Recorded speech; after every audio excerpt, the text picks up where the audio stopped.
Hello friends, welcome to my channel. Today మనం 20th June 2025కి సంబంధించిన important current అఫైర్స్ని ఈ వీడియోలో డిస్కస్ చేద్దాము.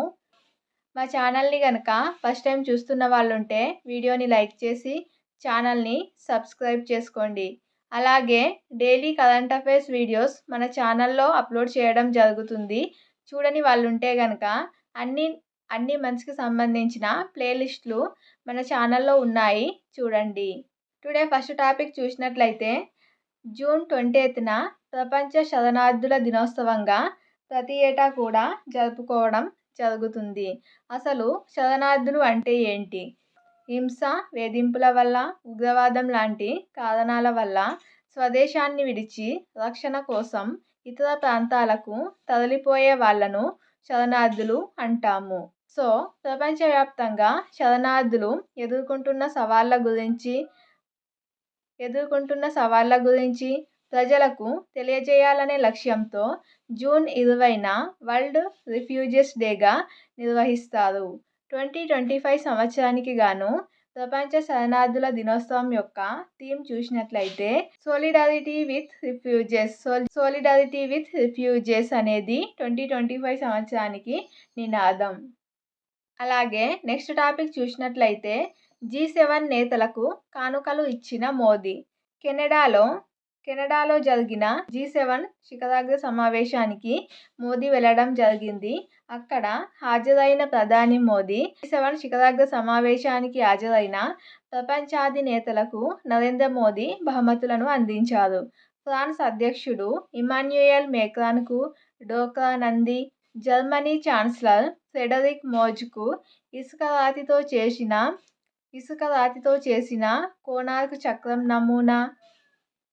చక్రం నమూనా, ఆస్ట్రేలియా ప్రధాని ఆంటోనీ ఆల్బనీస్కు కొల్హాపూరి వెండి కుండను అందించడం జరిగింది బహుమతిగా. అలాగే నెక్స్ట్ టాపిక్ చూసినట్లయితే ఇకపై Anderson Tendulkar trophy Bharat England test series విజేతకు ఇచ్చే ట్రోఫీని ఇక నుంచి అండర్సన్ టెండూల్కర్ ట్రోఫీగా పిలుస్తారు. బీసీసీఐ ఇంగ్లాండ్ క్రికెట్ బోర్డు ఈ ట్రోఫీని అధికారికంగా ఆవిష్కరించింది. ఇప్పటిదాకా ఇంగ్లాండ్లో జరిగే సిరీస్ విజేతకు పటౌడీ పేరుతో ట్రోఫీ ఇచ్చేవాళ్ళు.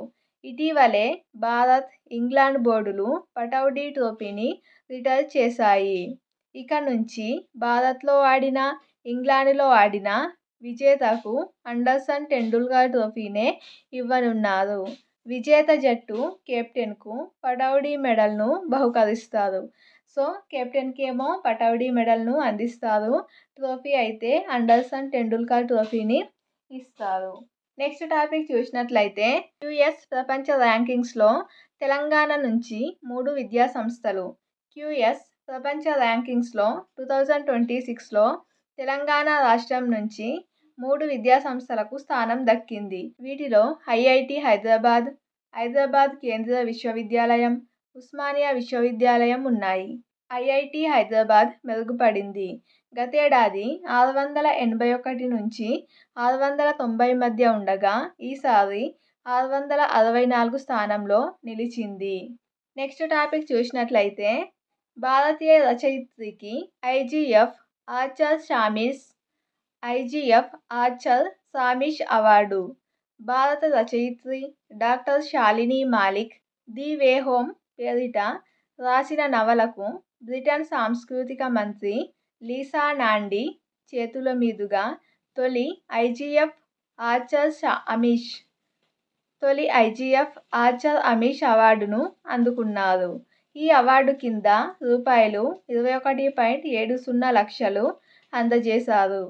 ప్రముఖ రచయితలైన లార్డ్ జెఫ్రీ ఆర్చర్, అమీష్ త్రిపాఠిల పేరు మీదుగా ఈ అవార్డు ఏర్పాటు చేశారు. నెక్స్ట్ టాపిక్ చూసినట్లయితే కెనడాలో భారత హై కమిషనర్గా దినేష్ కే పట్నాయక్. కెనడాలో భారత తదుపరి హై కమిషనర్గా దినేష్ కే పట్నాయక్ను నియమించనున్నారు. దినేష్ పట్నాయక్ ప్రస్తుతం స్పెయిన్లో దౌత్య సేవలు అందిస్తున్నారు. తదుపరి హై కమిషనర్గా కెనడాలో నియమించనున్నట్లు సమాచారం.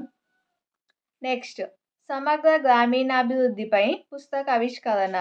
భారత్, ఆసియా, పసిఫిక్ ప్రాంతం సమగ్ర గ్రామీణాభివృద్ధి నమూనాల పుస్తకాన్ని హైదరాబాద్లోని జాతీయ గ్రామీణాభివృద్ధి సంస్థ NIRDలో ఆసియా పసిఫిక్ సమగ్ర గ్రామీణాభివృద్ధి కేంద్రం డైరెక్టర్ జనరల్ P. చంద్రశేఖర్ ఆవిష్కరించడం జరిగింది.